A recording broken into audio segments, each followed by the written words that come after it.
Just imagine it's Saturday, June 29th. Your mortgage or rent is due in just 2 days, and you receive a notification that your bank was hit by a ransomware attack. The hackers have successfully taken control of the bank's systems, which means you and 450,000 other members of the credit union no longer have access to more than $9 billion in assets.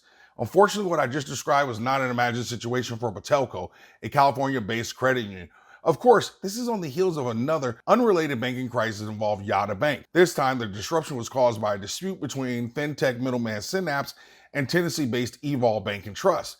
And as the CEO of B.O.B Bank said, we never imagined a scenario like this could play out and that no regulator would step in and help. Regardless, that doesn't help the 85,000 B.O.B customers access their $112 million in savings. Ever since the Silicon Bank Valley issue, the hypers have been beating the drums of impending bank failures and how you need to be prepared. But how do you really prepare for any one of these scenarios, be it a bank run like what happened with Silicon Valley, a ransomware attack with Patelco, or even B.O.B's situation where an independent company that provides your fintech platform suddenly goes bankrupt and you no longer have access to your account ledgers? While my goal isn't to freak you out about all the ways that things go wrong, the sad reality is that we are all vulnerable as long as we continue to rely on banks like we have always done, especially right now. In this community, we often talk about gold and silver allowing you to be your own bank, but that isn't really true.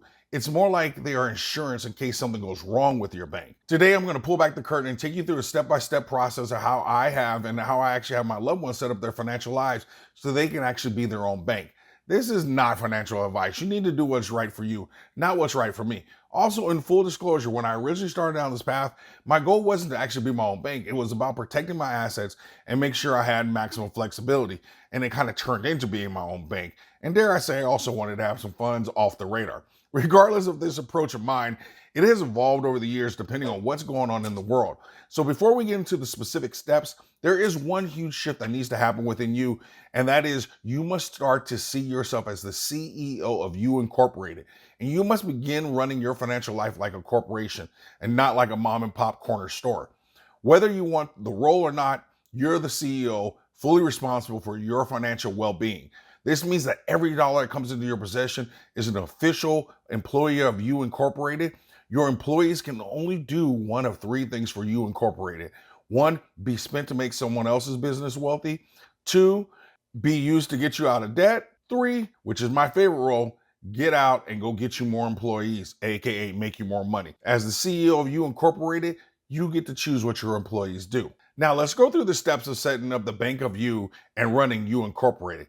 Step one, accept that you will never really get rid of the bank. Banks are just a necessary evil. We need them to transact in a number of ways. So just get that out of your head. Step two, your debit card never gets used for regular everyday transactions. The only time you use your debit card is when you're at a bank's ATM, period. You don't want your bank information floating around in the ether where a hacker could get access to it somehow and drain your account of all your funds. Credit cards provide the best protection, and if there are fraudulent charges, they typically can be undone and fixed with one phone call. I don't need to say this, but I'm going to say it anyway. You only charge what you can pay off when the bill comes due. You're going to have a primary checking account, and this is typically where your direct deposit will go and where you conduct all of your routine life transactions, mortgage, rent payments, utilities, etc. You will only, I repeat, you will only keep enough funds in that account to cover those normal life expenses that you go through on a monthly basis. Step four, you will set up a savings account with the same bank only if it's for free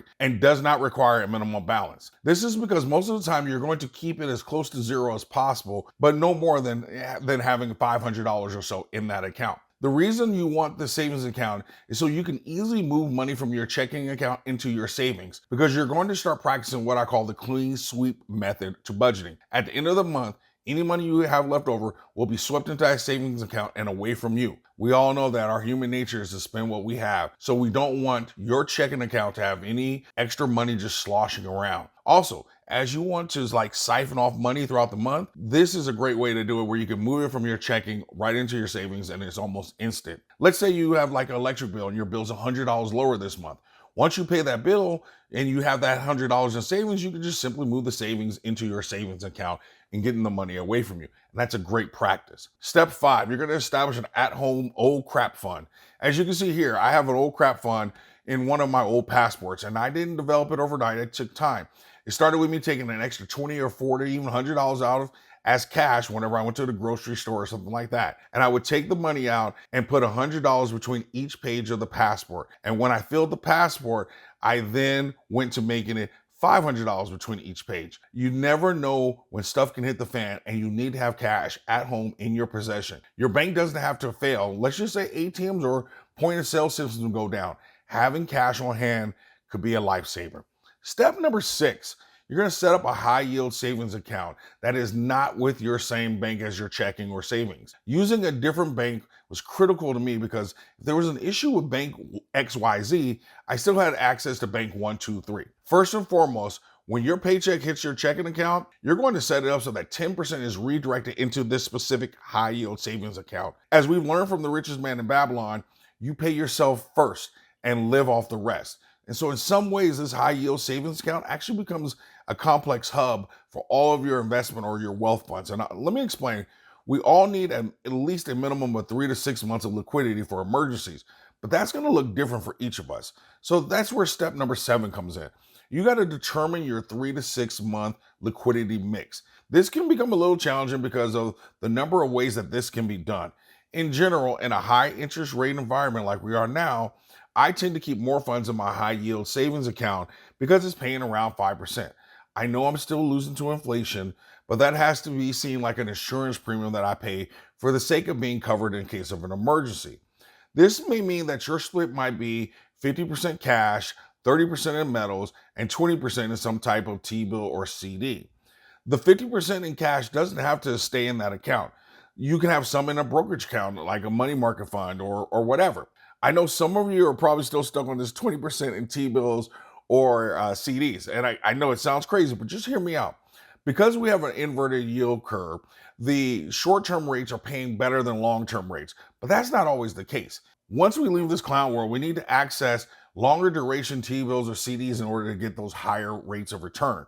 Regardless, what I really like about the 20% going into T-bills, you actually don't have to pay taxes on it. They are what we refer to as SALT, state or local tax-free, which really helps if you're in a high tax state like New York or California. SALT-free really means in the savings of 10% on those actual gains. On top of that, you can use one of my favorite approaches, which is called laddering. Laddering is where you buy like a 4-week, an 8-week, and a 13-week T-bill all at the same time. However, when the 4-week T-bill matures, you take those proceeds and you purchase a new 13-week T-bill. This means after 4 weeks, you will have an 8-week T-bill, which will be mature in 4 weeks. You'll have your original 13-week T-bill, which will mature in 8 weeks. And now you have a new 13-week T-bill. But as you can kind of play this out, you realize that every 4 weeks, you will have something new maturing and coming available where you can reinvest your original funds plus the gains that you've earned from it. At the same time, if you need some cash in the short term, you really only have to wait 4 weeks for the next T-bill to mature. So I really like that approach. Step number 8, once you have your 3 to 6 month emergency fund, all new funds can go into investing whatever you like. For most people, a general index fund like the Vanguard one or any of the other ones that are out there, or you can actually just go into targeting specific sectors. It's 100% personal choice, and that's a whole different video to kind of go into that. Step number 9, let the system work and work the system. Remember, the whole point of this approach is to establish a framework and an approach that allows you to free yourself from the reliance on the banks as much as you realistically can, especially during turbulent times like now. My approach has always been, I might as well make a little money while I do this. So there are multiple ways to kind of skin this cat, as the saying goes, but I found this to be the easiest and most manageable way for a regular person. As I said at the beginning, you just can't get away from banks. They are a necessary evil. However, you can minimize your reliance and reduce your exposure by utilizing more than one bank, keeping some cash in hand at home, and only, and I repeat, only using FDIC insured banks, not those cute little online banks like Chime and SoFi and Stripe or Yada. The same is true for your brokerage accounts. You want to make sure they're all FDIC insured. Here's the reality. There just isn't much we can do to prevent a total bank collapse. So I don't even spend any time really worrying about it. All I can really do in my mind is keep a passport full of cash and some precious metals on hand. And I know that I'm going to be better off than 99% of the people out there. More importantly, if the banks don't collapse and life continues on, you have several protections in place that will actually allow you to keep yourself secure and be flexible and actually be able to take advantage of opportunities if you need to dip into that 3 to 6 month savings that you have. Finally, some of you are going to feel a little overwhelmed or think this is too much work. Much of what I share can be automated, but more importantly, you're the CEO of You Incorporated. And if you aren't putting the time and effort into running your personal corporation, who is? I hope you don't think the government or the banks will be good custodians for your well-being. Money is a fickle mistress. If you stop paying attention to her, she'll leave you for someone who pays attention to her. In the comment section, where are you with BYOB, being your own bank? Give yourself a grade as the CEO of You Incorporated. How are you really doing? Or simply put an A+ in the comments so that everyone knows that you always stack smarter and never stop learning.